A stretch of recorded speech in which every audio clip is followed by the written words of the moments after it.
It's time for another daily drop here on TarHeelIllustrated.com, or if you are watching us on our YouTube channel, that is called Tar Heel Illustrated. I am THI publisher Andrew Jones, going solo today as the topic is North Carolina basketball. But before I get into that, very quickly, just to let you guys know, we're changing up some of these drops. I do some of them solo. Jacob's going to be back on some. In fact, we've got him on Monday and Tuesday with me. We're going to bring other people from our staff on some of these drops. We're going to go outside the THI family for some drops as well. We just want to change it up because we have a lot more podcasts and shows coming for you now that the season is here. So we don't want to have it be the same sounding, same looking thing all the time. And every once in a while, that just means that I go solo on something. And that's what I'm here to do today, talk about North Carolina basketball. And what's kind of funny here is I didn't intend on doing a drop like this week. It wasn't anywhere on my radar until I was out yesterday getting my steps, my 827th straight day getting at least 10,000 steps. So kudos to me. And I hope the rest of you who are thinking about starting to get steps, please do so, because it has helped change my life in many ways. So I'm out getting my steps yesterday, and one of my neighbors, a guy named Mark, who's a big Carolina fan, and sometimes he sees me and we talk about my Orioles some, we talk about his Atlanta Braves, and then we talk about his Tar Heels a lot. He knows what I do for a living, and so he's asked a lot of questions. And I was actually on the phone with Dina King when I saw him. So after I finished with Dina, first thing he says to me is, how many games do we got to win? How many losses might we have at Christmas time? How many games do we got to win in order for it to be a decent season? So we went right into it. So I thought, you know what? It's August. It's always time to talk Carolina basketball 365 days out of the year. So I thought I would come here and do a drop to talk about how many games I think would be acceptable for this team. And I want to know what you guys think too. What do you think would be an acceptable record for Hubert's third team at Carolina? This team with this composition, how far in a tournament do they have to win an ACC regular season title, ACC tournament title? Must they get to a Final Four? What must this team accomplish for you guys to think it's a good enough season? Like, where's the low bar? So I started talking about the early schedule and what we'll know by December. And Jacob and I actually did something a little bit about this that we're going to run next week in a drop. And it took me a while to kind of get to where he wanted me to get, because I'm thinking about the schedule. And I said, hey, I don't even know exactly what the ACC schedule is going to be, how it's going to lay out. We'll get that here pretty soon. With the ACC, we should release that before the start of football season, the actual games, which start in 2 weeks from Saturday. So basically, I threw it back on him. So what do you think? He said, well, I don't know. He said, I'd kind of like go to the Final Four and all that kind of stuff. And I said, I'll tell you what, I think this makes sense. If we're talking low ball here, we're talking low ball for this team, given the fact that I think this club could be very, very good, given the fact that they have 5 guys on the roster who were captains in college last year. Cormac Ryan at Notre Dame, Jalen Withers at Louisville, Paxton Wojcik at Brown, and RJ Davis, Armando Bacot at North Carolina. 5 guys. You don't see that very often. It's an older team. They've got a lot of ball handlers.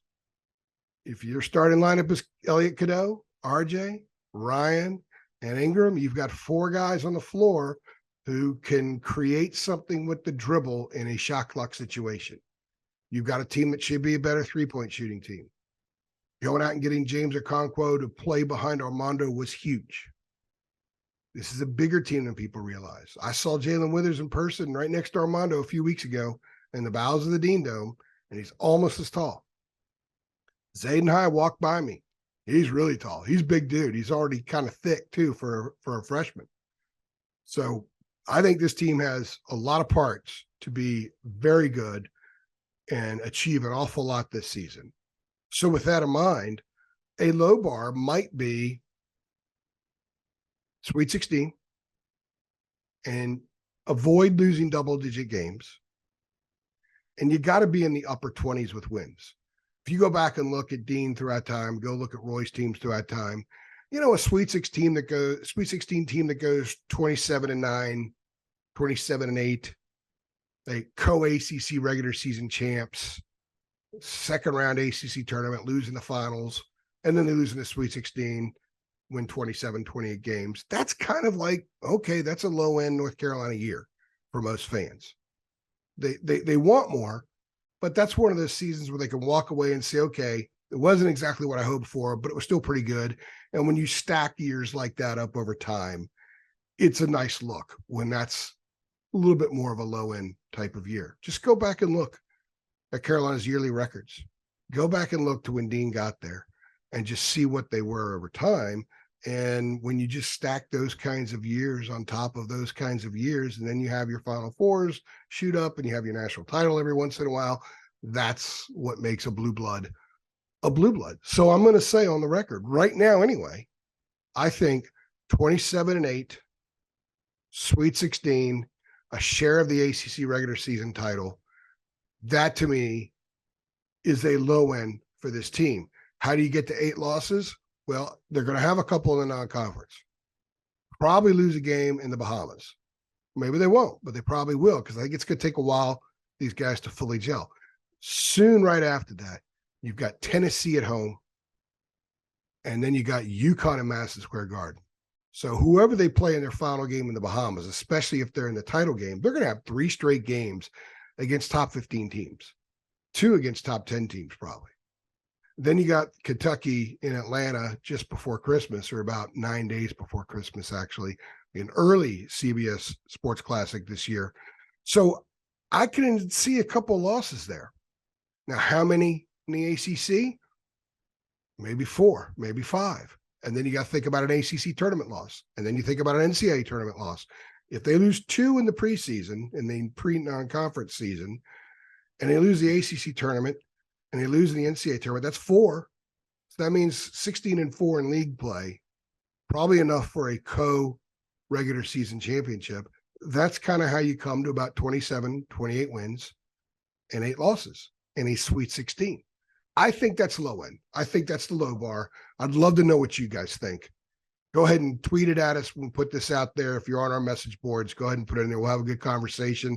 I'll more than likely respond on the boards, because that's kind of where we're geared for a lot of stuff. But absolutely, if you're not a subscriber, which by the way, you can be for just $8.33 a month, and you get access to literally everything we do and get to be a part of this message board community, which is comprised of only passionate, knowledgeable Carolina fans.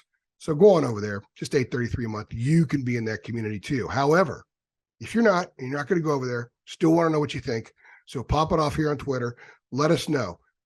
Minimum record, number of wins. I'm really more curious about what you think the maximum number of acceptable losses are, and then how far in the NCAA tournament. And is there an ACC regular season title or an ACC tournament title you think is mandatory? Should this team put up a banner of some kind? Let us know. Let us know what you think on Twitter, on our site, or if you're checking us out on Facebook, dive into the conversation on Facebook, which is Tar Heel Illustrated as well. I'm Andrew Jones. We appreciate you stopping by, and we look forward to you checking out our next daily drop here on TarHeelIllustrated.com.